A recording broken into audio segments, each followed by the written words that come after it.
ASUS PadFone Infinity, expected second quarter 2013.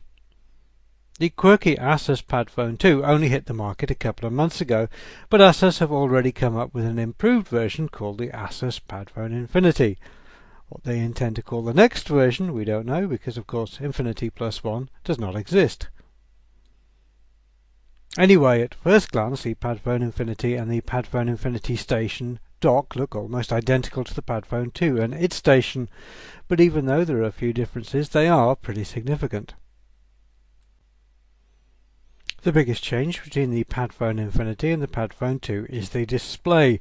The Infinity has a 5-inch 1080 by 1920 pixel Full HD Super IPS panel, where the older one had a more modest 4.7-inch 720 by 1280 pixel screen.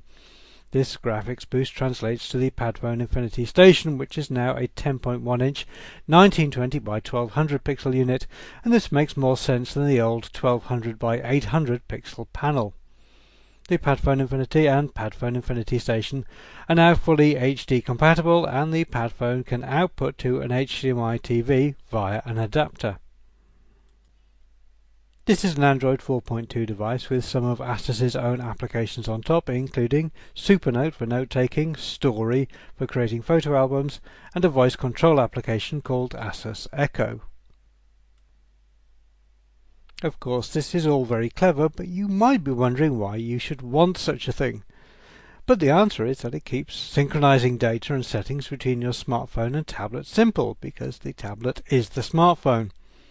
But all this convenience comes at a cost, €999 to be exact, and there are some other drawbacks which we'll get to later.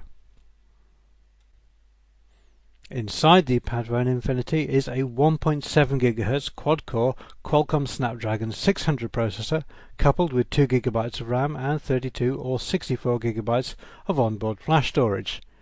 The PadFone Infinity comes with a hateful nano SIM slot though, so you won't be able to swap in a micro SIM from another smartphone. The PadFone has a large 2400 mAh battery, and the PadFone Station has a 5000 mAh cell of its own. The docking station can be used to recharge the smartphone component, so you should come away freshly juiced. There's a 13 megapixel camera on the back of the phone, which also works in the station, plus a 2 megapixel front-facing one in the PadFone and a 1 megapixel one in the station. The PadFone Infinity is an LTE-capable device which also supports HSPA+ and all the usual cellular standards. There is broad Wi-Fi support, Bluetooth 4.0 and NFC, and the PadFone Infinity also comes with GPS and GLONASS positioning, plus a whole bunch of sensors. The PadFone Infinity Station has its own RF antennas, so it doesn't have to rely on the ones in the smartphone. Put together, the whole package weighs 671 grams, which is a little heavier than the iPad 4, but then the ASUS has a larger display and is a bit less efficient because of the docking mechanism. The PadFone Infinity itself measures 144 by 73 by 8.9 mm and weighs 141 grams. The Station measures 265 by 182 by 10.7 mm and weighs an additional 530 grams.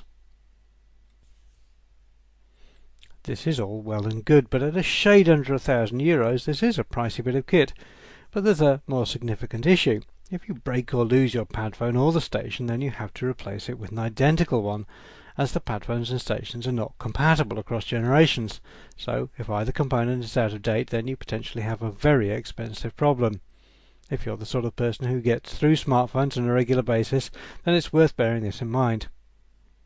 ASUS say that the PadFone Infinity should be available in Taiwan in April, followed by selected other countries from second quarter 2013 onwards.